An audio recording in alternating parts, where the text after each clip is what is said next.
రక్షకుడను మన ప్రభునైన యేసుక్రీస్తు నామములో మీ అందరికీ హృదయపూర్వక వందనములు. ఈరోజు దేవుని వాగ్దానము ఆదికాండము 35వ అధ్యాయము 11వ వచనము.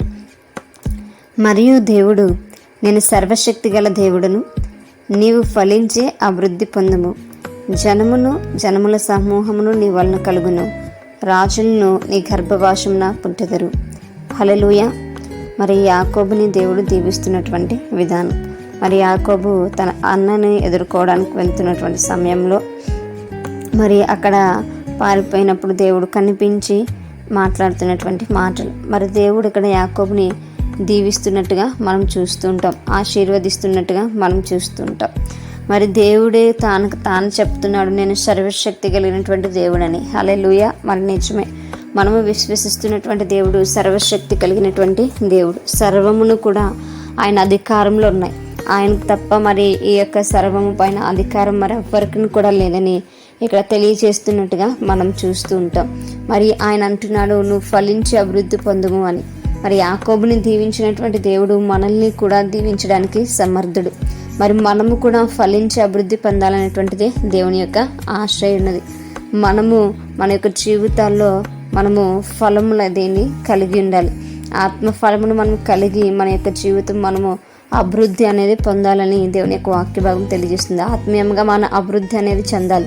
ఎప్పుడు కూడా ఒకే స్థితిలో మనం ఉండకూడదని, మన యొక్క జీవితం ప్రతిరోజు కూడా అభివృద్ధి చెందుతూ ఉండాలని దేవుని యొక్క వాక్య భాగం మనకి సెలవిస్తూ ఉంది.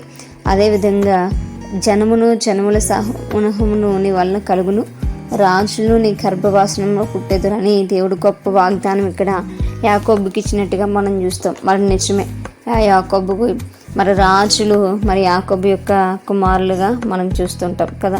మరి అయితే మనము దేవుడు మనల్ని దీవిస్తే మన కుటుంబాలు కూడా అత్యధికంగా అభివృద్ధి చెందుతూ ఉంటాయి. మరి దేవుడు మన కుటుంబాలను ఎన్నుకొని మరి అనేక మందికి మాదిరిగా మన కుటుంబాలను ఉంచుతూ ఉంటారు. అనేక మందికి వెలుగుగా మన కుటుంబాల్ని దీవిస్తూ ఉంటారు. మరి అట్టి రీతిగా ఉండాలి అంటే మనం దేవుడి మాట వినేటువంటి వారము ఉండాలి. దేవునికి లోబడేటువంటి తత్వం మనలో ఉండాలి. దేవుని పైన ఆధారపడేటువంటి వారముగా ఉండాలి. అలాంటప్పుడు మాత్రమే మనకు దేవుడు సహాయం చేస్తాడు, మనల్ని దేవుడు అభివృద్ధి పరుస్తుంటాడు. మరి యాకోబుకి ఇచ్చినటువంటి వాగ్దానం కూడా మన జీవితంలో కూడా దేవుడు నెరవేర్చడానికి సమర్థుడు. ఎప్పుడు అనంటే మనము ఆయన తట్టు తిరిగినప్పుడు, ఆయనకు లోబడినప్పుడు, ఆయనకి ఇష్టమైనటువంటి జీవితం మనం జీవించినప్పుడు, సర్వాధికారి అయినటువంటి దేవుడు ఆయనే అని మనం గుర్తెరిగినప్పుడు. ఇటువంటి కృప దేవుడు మనందరికీ కూడా దయచేయనుగాక. మేము ప్రార్థించుకుందాం. పరిశుద్ధుడా, మహాగణుడా, గొప్పవాడా, యేసయ్యా మీకు వందనాలు ప్రభా. మా ప్రార్థన ఆలకించండి ప్రభా. అయా నీవే శక్తిమంతుడు ప్రభా. అయా మీకు సొంత వందనాలు ప్రభా, మీకు స్తోత్రాలు.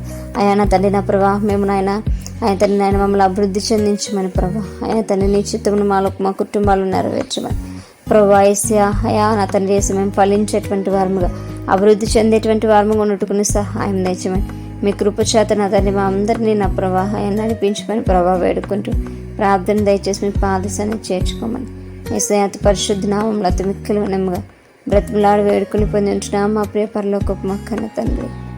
ఆమేన్. Praise the Lord everyone. May God bless you all.